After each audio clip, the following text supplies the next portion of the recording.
Não, na minha comunidade o pessoal acha que é igual eu disse, é utopia.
Ela foi, assim, acho que foi Deus que colocou na minha frente, assim.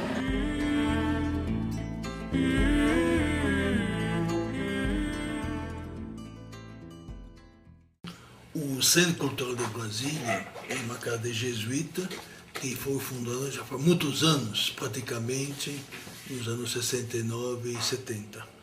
Nós chegamos mais ou menos a 10 anos, em parte recuperamos essa ideia original, desenvolvendo dois tipos de ação, sobretudo uma formação espiritual e também nesse quadro vale a pena, a gente achava que podia encaixar um curso de formação para ajudar jovens como vocês que estão me escutando aqui, o curso para se preparar ao vestibular. Então fazer um pré-vestibular aqui que está funcionando desde 2003, segundo semestre.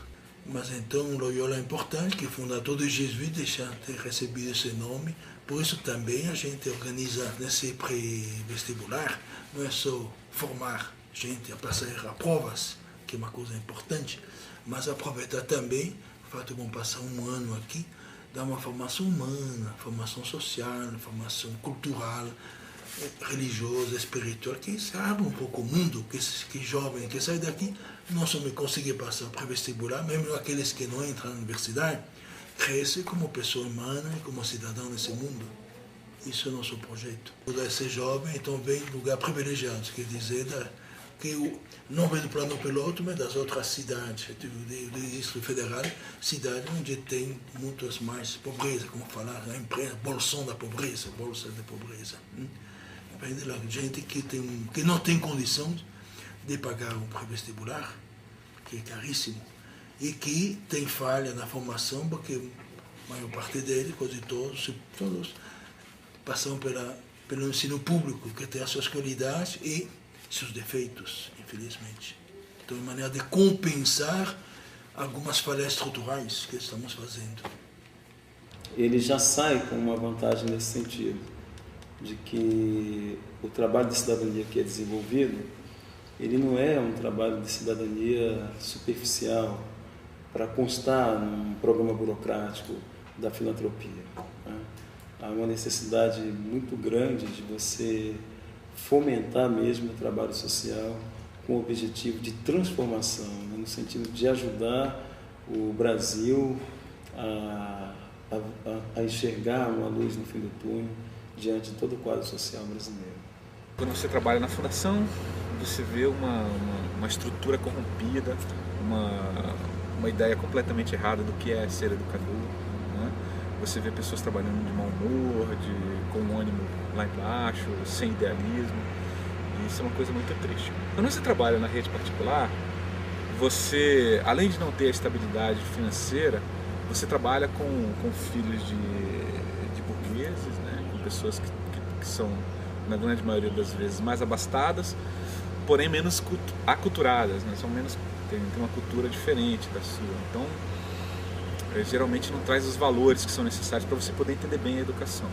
Então, literalmente, o garoto ele não quer saber de você, né? Você está ali mais como uma babá de luxo do que realmente como um educador. Discutir para que educação, porque hoje está na moda, né? Falar de que a saída é educação, a saída é educação. Mas educação para quem? E para quê? Tem que discutir, na verdade, né, que educação queremos, né? E aí, os cursinhos comunitários, eles são vanguardas nessa discussão. E aí, quando você acha o pré-Loyola, você está meio que numa ilha disso tudo, sabe? Você trabalhar com educação, com pessoas que estão afim, porque a gente faz a gente, no início do ano, está sempre triando, né, os alunos que estão entrando, vocês passaram por esse processo de seleção. Então, já na captação, você começa a selecionar aqueles que realmente estão afim.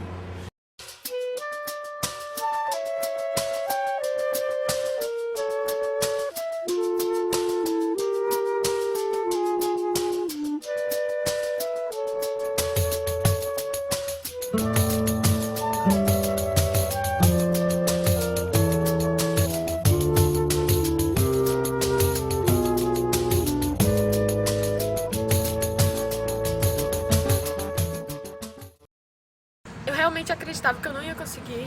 Fiz a entrevista, minhas notas não eram boas. Eu não sei o que ele viu em mim. E ele me chamou. E todos os dias eu agradeço por estar aqui. Eu sempre pensei em medicina. Sempre falei pra minha mãe que minha mãe ia ter uma filha médica, uma filha advogada. E o outro, se tivesse, seria padre. Pra combinar com a antiguidade. A minha irmã já é advogada, né? Agora eu tenho que ser médica. Mas o problema é o número de vagas, sabe? É porque eu não tenho base, sabe? Sair do ensino médio, pleno 2006, e colocar na minha cabeça que é isso que já que é isso que eu quero, é isso que eu vou correr atrás. É muito difícil porque eu não tenho base. sabe? Eu construí a minha base teórica aqui no Pré-Loyola. Eu não tive biologia no primeiro ano, tanto é que no começo do curso eu só sabia estudar biologia. E dificuldade mesmo assim em conteúdo. Eu acho que todo mundo, eles vêm de um ensino médio debilitado e diante das matérias, os professores vai colocando a matéria e você vai ficando meio perdido. Nossa, eu não vi isso no ensino médio. Aí você vai tentar estudar em casa, isso não entra na sua cabeça e você começa a ter aquele comportamento debilitado de desistir.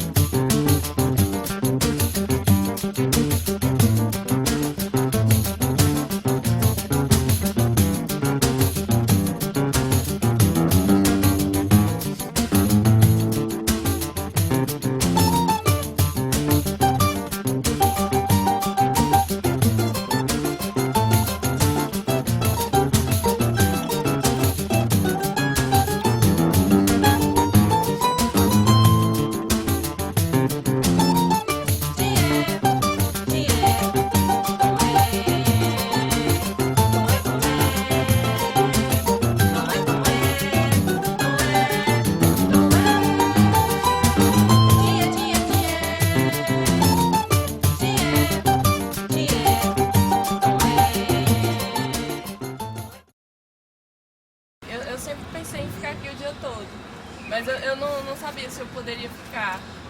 Mas o meu objetivo sempre foi estudar o dia todo. Que eu meio que deixei de lado as coisas que eu mais gostava pra me dedicar. Às vezes eu penso, eu já tenho 21 anos e não estou na faculdade ainda.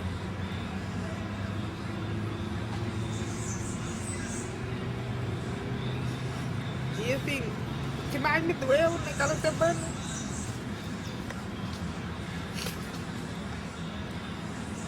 foi quando minha mãe disse pra mim que ela tinha recebido pagamento de R$60. E eu sabia que se Cláudia não tivesse em casa, se eu não tivesse assim, casada e não tivesse Cláudia em casa, a gente não ia ter o que comer. Depois do vestibular, eu falei, eu vou desistir, eu vou procurar um serviço. Eu estudo e não vejo retorno, eu estudo e não passo. Biblicamente, lá em Gálatas, lá na história de Jacó, que eu falo pra Suelen sempre. Tudo que a gente planta, a gente colhe. Tem safra que demora mais, tem safra que demora menos. Mais cedo ou mais tarde a gente colhe o que a gente planta. Então se você estuda hoje se você planta estudo, amanhã você vai colher o quê? Aprovação. Pode demorar, pode não demorar, mas a hora chega.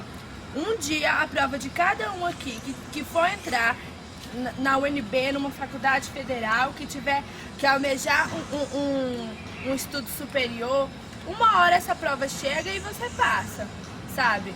Mesmo que demore, sabe? Mesmo que demore, vai chegar.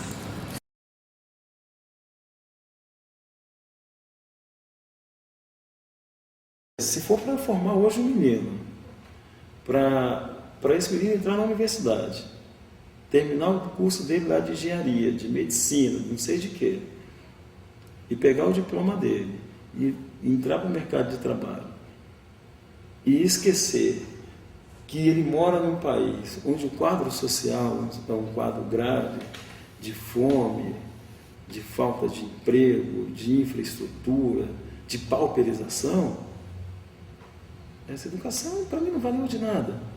Mas nós queremos que esse menino, depois, com esse curso superior, que ele continue a sua jornada de ação social, que ele seja um agente social transformador. Então essa é a educação que queremos. Hoje a UNB, principalmente, ela está querendo um aluno diferenciado, né? Ela está saindo do comum, né? E o nosso aluno, ele não é comum. Esse é que é o grande segredo do nosso cursinho, né? Bom, meu sonho no futuro é fazer um trabalho com alunos ou ex-alunos do Pré-Loyola nas comunidades para ajudar outros, para que realmente, sendo um ser para os demais, vamos crescer pessoalmente e socialmente. Fazendo o quê? acompanhamento escolar, o reforço escolar, como diz, de criança primeiro grau e segundo grau. Que maneira também, para quem que não conseguiu passar o vestibular, você tem que dar aula, explicar. Alguém, quem ganha mais é quem que faz esse esforço de explicar.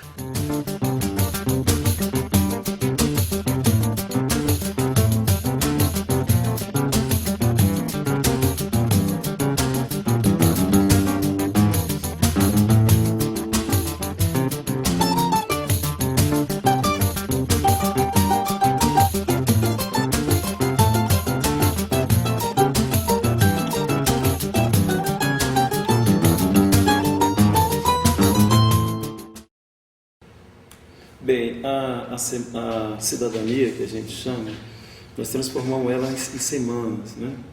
A gente pega temas da sociedade brasileira, como o meio ambiente, a própria Semana de Cidadania, que nasceu exatamente por essa discussão, né, de formar o cidadão, a Semana Cultural, e dentro dessas semanas a gente pega temáticas, geralmente é uma temática do cenário nacional, e termina envolvendo todo mundo no processo, principalmente o aluno, desenvolvendo pesquisas, e essas pesquisas, então, vai desencadear um estudo que mais tarde vai ser apresentado. A Semana do Meio Ambiente, ela é que vai nortear todas as outras questões.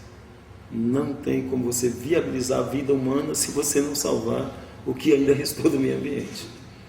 Então, é fundamental o nosso aluno despertar para essa questão, porque dentro das dificuldades de cada um, do ser humano, e as prioridades, a gente tem uma dificuldade muito grande de entender a questão ambiental. A impressão que a gente tem é que ela é uma questão do amigo, de uma outra pessoa, dos técnicos do IBAMA, dos ambientalistas, mas não é nossa, né? Então, esse sentimento é um sentimento mundial de aproximar o cidadão comum da problemática ambiental. A Semana Cultural é a semana talvez mais esperada, porque é a semana onde você vai fechar tudo, né? Onde você vai fazer o balanço do que foi positivo, por onde andamos, se alcançamos objetivos, os ajustes, né? Então é a Semana Cultural. A gente procura entregar a semana às artes.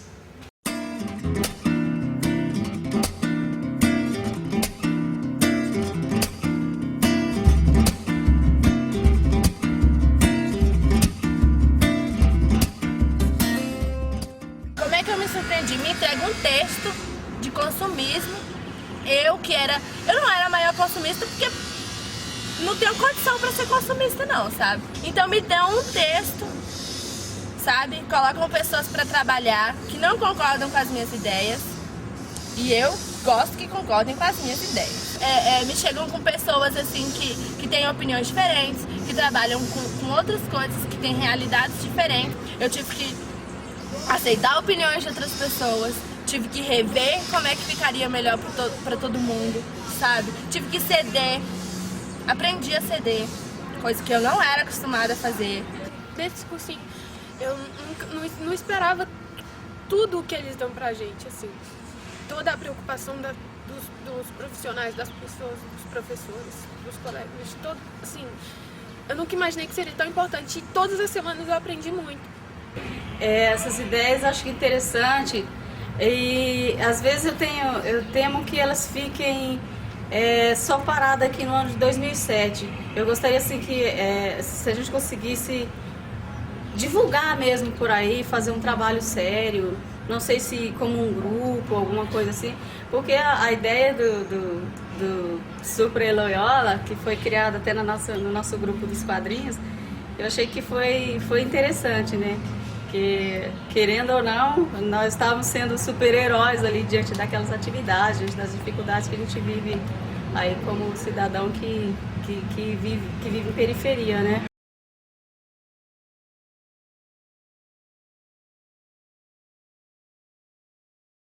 Isso, o aluno tem que tomar de assalto o cursinho para ele, né? E aí, de repente, isso foi acontecendo, foi se agigantando, e o que eu percebo hoje na equipe, que tem alguns assustados, né?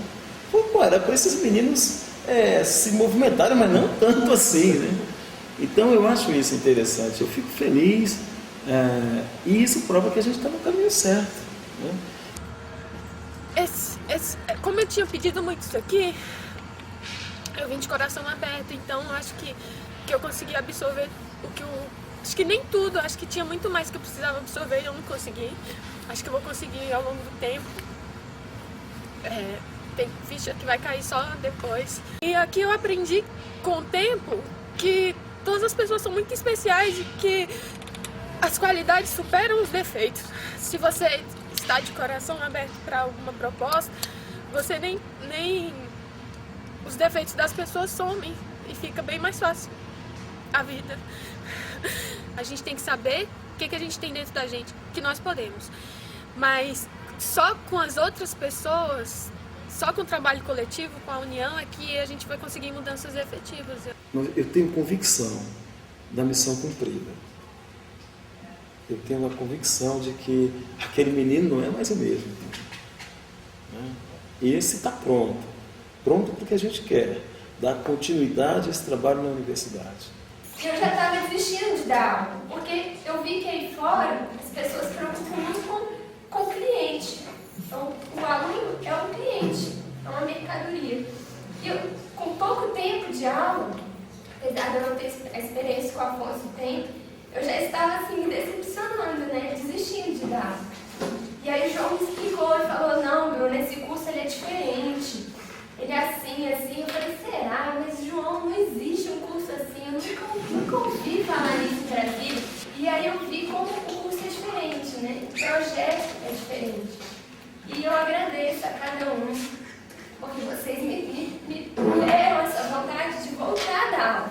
Porque essa vontade estava passando. Que eu levo pra mim, sabe? Eu não preciso estar na faculdade para poder fazer alguma coisa. Eu posso fazer alguma coisa. Se eu faço hoje, graças a essas palavras.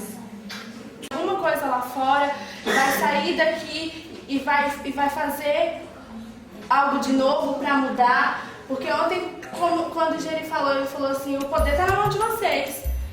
E o poder tá na mão de vocês.